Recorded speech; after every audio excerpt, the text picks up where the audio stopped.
Most people are waiting for their life to change so they can feel gratitude, to feel abundance, to feel whole. You know, that's the old model of cause and effect, you know. So if you're living with emptiness, you're living with lack, you're living with pain, most people have been conditioned that something out there has to take away this emptiness or feeling inside of them. But if you believe that you're creating your life and you're living by lack, well, lack isn't going to create abundance, right? So then it makes sense then that you don't really actually create wealth, you generate wealth, you generate abundance. So the moment you start teaching your body emotionally what that future is going to feel like before it's made manifest, well, your body, as the unconscious mind, believes it's living in that future in the present moment. Now, it's a scientific fact that it's the environment that signals the gene. The end product from an experience in the environment is an emotion. So when you begin to embrace an elevated emotion, you're beginning to signal the gene ahead of the environment. What's the importance of that?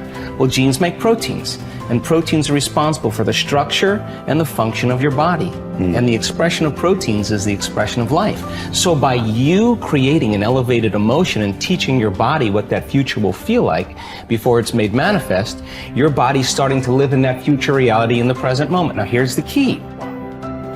If you were able to become familiar with gratitude, become familiar with wholeness, become familiar with abundance, become familiar with freedom, and you're able to generate those chemicals every single day, more than likely you would be walking around feeling like your future has already happened, and you would no longer be looking for it to happen. You would already feel like it has happened. Now, what is the importance of that? Well, you're literally becoming somebody else. So you're leaving your lack, you're leaving your guilt, you're leaving your emptiness behind. Your personality, literally, Ed, is made up of how you think, how you act, and how you feel. And how you think, how you act, and how you feel is your personality, and your personality is intimately connected to your personal reality, your life. So then if you want to change your life, your personal reality, you got to change your personality. And here we go again. You got to start becoming conscious of your unconscious thoughts. You got to start noticing how you act, how you speak. You got to pay attention to how you're feeling. Some people would live in guilt their whole entire life and don't even know it's guilt because at least it feels like them. So then when you start doing that, you begin to objectify your subjective self. So then when you begin to make small changes, back to thought, a new thought should lead to a new choice. A new choice should lead to a new behavior. A new behavior should create a new experience, and a new experience should create a new emotion. And that new emotion is teaching your body chemically to understand what your mind has intellectually understood. Now your body is embodying the truth. I believe in human possibility, human potential, and I think that one of our biggest limiting beliefs is the belief of how limited we really are. And so my interest is to give people the science to begin to understand how powerful they really are. And I think that science really is the language that does that really well. And the new sciences like quantum physics and neuroplasticity, neuroscience, neuroendocrinology, psychoneuroimmunology, the mind-body connection, epigenetics, all of those sciences point the finger at possibilities. So I want to create a language for people from a philosophical or theoretical standpoint for them to begin to understand what's possible. But then I want to be able to have those people begin to wire that information in their brain completely, because learning is making new connections, right, in the brain. But remembering is maintaining and sustaining those connections. And it's so much easier to lose our vision than to remember it, right? So then we have to begin to hardwire the brain or install the neurological hardware in preparation for an experience. So the more people understand what they're doing and why, then the how gets easier. So I want to then set up the conditions in an environment, in a workshop where people can begin to apply or personalize what they learn so that they can have an experience. An experience then further enriches the brain. But the prize of an experience is an emotion. And once you start feeling unlimited, once you start feeling abundant, once you start feeling worthy, now you're teaching your body chemically to understand what your mind has intellectually understood. So knowledge is for the mind and experiences for the body, and people begin to embody the truth of that philosophy. Now, if they can repeat it over and over again, it'll become innate in them. It'll become natural, second nature, it'll become easy. They'll begin to master that philosophy. So I want people to begin to understand that thoughts are very powerful. Feelings drive our thoughts, and that they can begin to create a better life for themselves once they understand some of these principles. Your capability is constant, but how much of it you use depends upon the identity you have for yourself. For example, if you feel certain that you are an outgoing, outrageous person, you'll tap the resources of behavior that match your identity. Whether you see yourself as a wimp or a wild man, a winner or a wallflower, will instantly shape which capabilities you access. You may have read the book Pygmalion in the classroom, which details the dramatic change in students' performance when they become convinced that they are gifted. Time and again, researchers have shown that students' capabilities are powerfully impacted by the identities they develop for themselves as the result of teachers' belief in their level of intelligence. In one study, a group of teachers were told that certain students in their classes were truly gifted and to make sure that they challenged them to continue to expand. As can be expected, these children became the top achievers in their class. What makes this study significant is that these students had not actually demonstrated higher levels of intelligence. And in fact, some had previously been labeled poor students. Yet it was their sense of certainty that they were superior, which had been instilled by a teacher's false belief, that triggered their success. The impact of this principle is not limited to students. The kind of person other people perceive you to be controls their responses to you. Often this has nothing to do with your true character. For example, if a person sees you as a crook, even if you're an honest person and do good things, this person will search for the sinister motive behind your acts.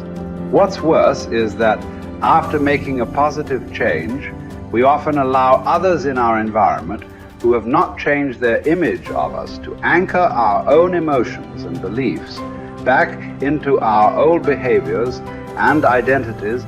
We all need to remember that we have tremendous power to influence the identities of those we care about most. The best effect of fine persons is felt after we have left their presence. Ralph Waldo Emerson. We all will act consistently with our views of who we truly are, whether that view is accurate or not. The reason is that one of the strongest forces in the human organism is the need for consistency. Throughout our lives, we've been socialized to link massive pain to inconsistency and pleasure to being consistent. Think about it. What labels do we attach to people who say one thing and then do another, who claim to be one way and then behave another? We call them hypocritical, fickle, unstable, unreliable, wishy-washy, scatterbrained, flaky, untrustworthy. Would you like to have these labels attached to you? Would you even like to think of yourself in this way? The answer is obvious. A resounding no as a result whenever we take a stand, especially a public stand, and state what we believe, who we are, or what we're about. We experience intense pressure to remain consistent with that stand, regardless of what that inflexibility may cost us in the future. Conversely, there are tremendous rewards for remaining consistent with our stated identities. What do we call people who are consistent? We use words like trustworthy, loyal, steady, solid, intelligent, stable, rational, true blue. How would you like to have people consistently use these labels to describe you?